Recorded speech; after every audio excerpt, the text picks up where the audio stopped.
Welcome to Conservative Voices Talking Points.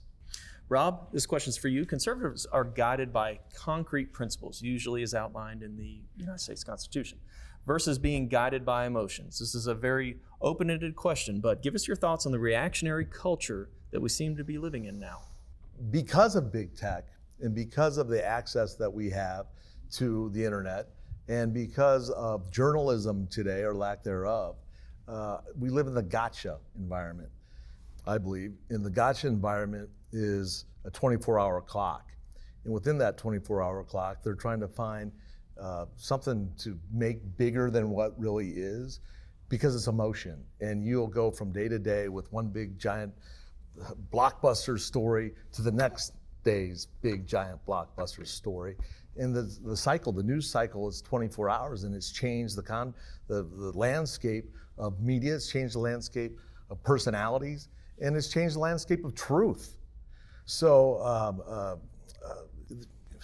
I don't know if I'm answering the question, but so compare the conservative morals and principles that usually conservatives abide by versus this decision making of, I don't want to just label people, but those it might be called on the left. I think conservatives are in the foundation of moral right and wrong goes back to Judeo-Christian beliefs. And we believe that we have an understanding of right and wrong. I believe that the other side believes the ends justify the means.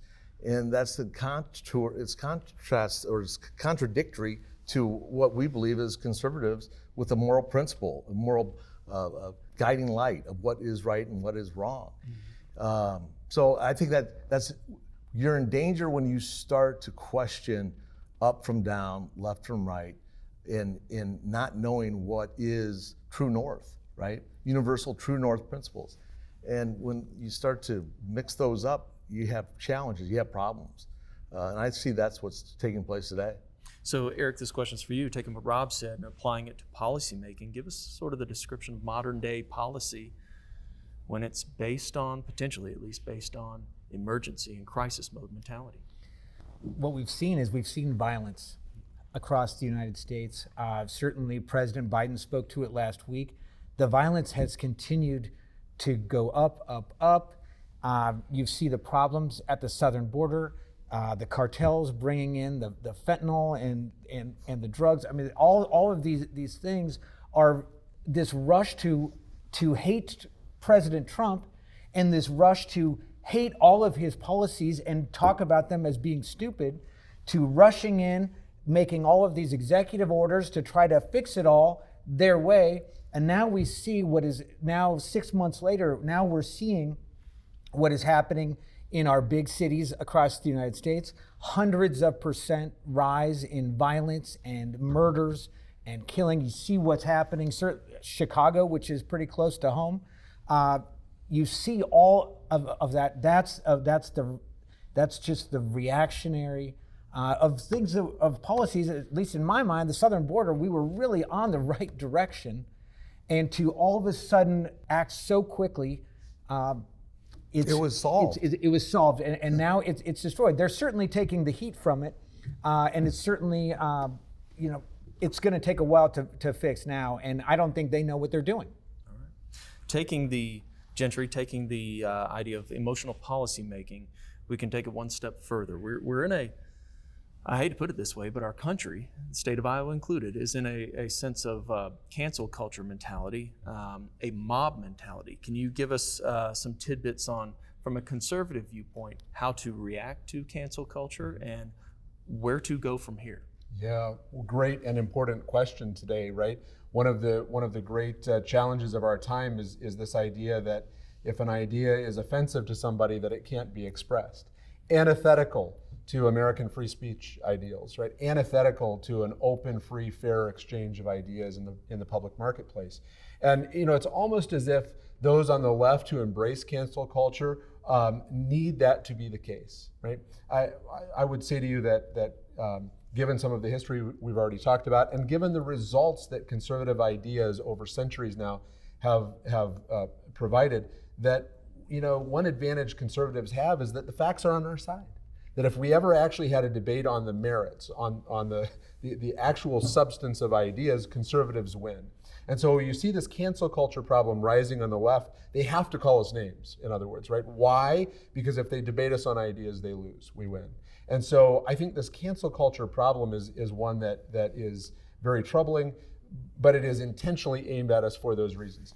I think, and I may be a minority voice on this, okay, I'll say up front, but I think one of the things conservatives need to be thinking about is that cancel culture will come to an end.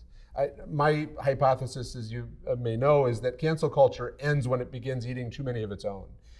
And though it hasn't happened at scale, you already see some of the tremors of this in Hollywood, in mainstream news, and so forth, where cancel culture has started to it started to cancel some of the wrong people, quote unquote.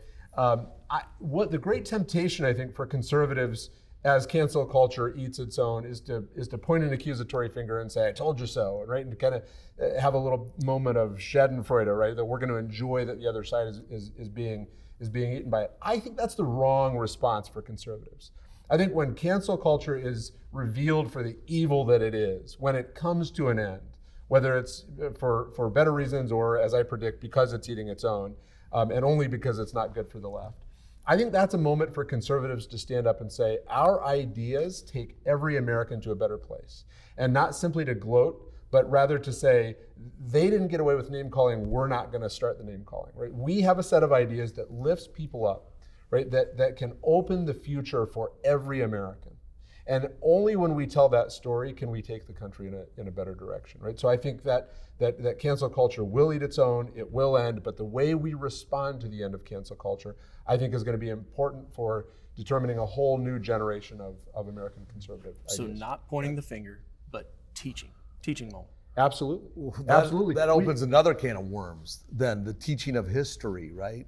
You don't have to go back that far to see what Mao did to China and ruin their culture, ruin their language, and erased their 5,000 years of history to a certain degree.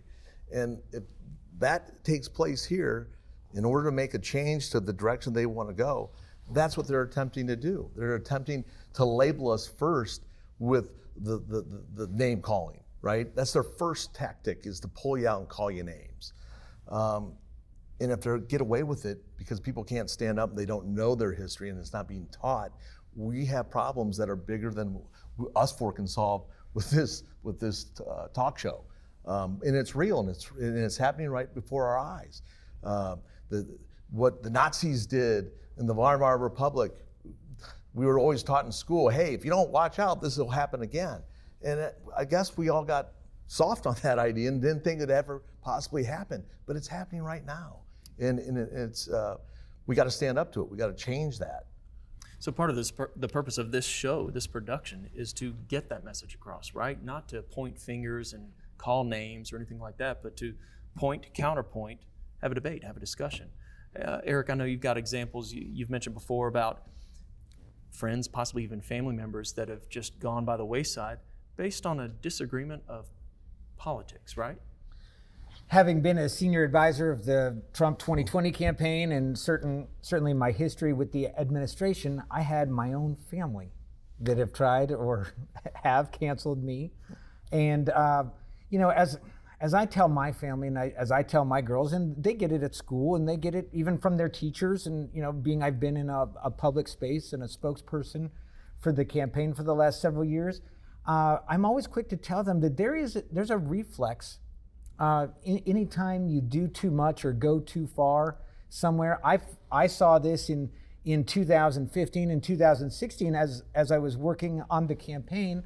The political correctness had gotten to be too much, and there was a reflex. I think that's part of what created President Trump, is that there was, folks were tired of having to go this far or do this. That's where the reflex happened. And just like we've talked about, anytime overconsumption of anything is going to be harmful to you. And I think that's where that right balance, and certainly what we're seeing in today's media, and how far they want us to think and go left, there will be a reflex. So Gentry, just a quick question before we go to the next topic. Response of conservatives, and I say response, most of it's on social media, right? We live in that day and age. Someone comes at a conservative online with something that's just anti-conservative, whatever that might be, whatever topic. Do you encourage conservatives to punch back, to take it, or is there some happy medium? I don't know that, I would say punch back, but to punch back in a constructive way. I think to punch back by accepting the argument liberals want to have with us, which is, I'm right and you're evil. I'm going to call you names. If you don't agree with me, you're a racist, you're homophobic, you're xenophobic, you're whatever phobia we're accused of having today. I don't think that us shooting back with that kind of material is very constructive. As I said, we have the benefit of having the facts on our side, and so of course they have to go down that road. I think what defines Americans is that we aren't about who we are today, we're about who we can become. We're not about where we are, we're about where we can go. So I think if we want to win the great debate of ideas, then we have to have the discipline to say, you know what, our ideas, and frankly only our ideas, have the ability and the proven track record of actually lifting people up, actually opening future opportunities for people, allowing you to go where you can go and be who you can become. And I think conservatives need to be able to say, when you get punched in the nose, I'm all for punching back, but I'm for punching back in a way that says, wait a minute, where I'm not simply about name calling, I'm about getting the country and all of our people to a better future. Our ideas can do that, and I think we have a moral obligation to tell that story.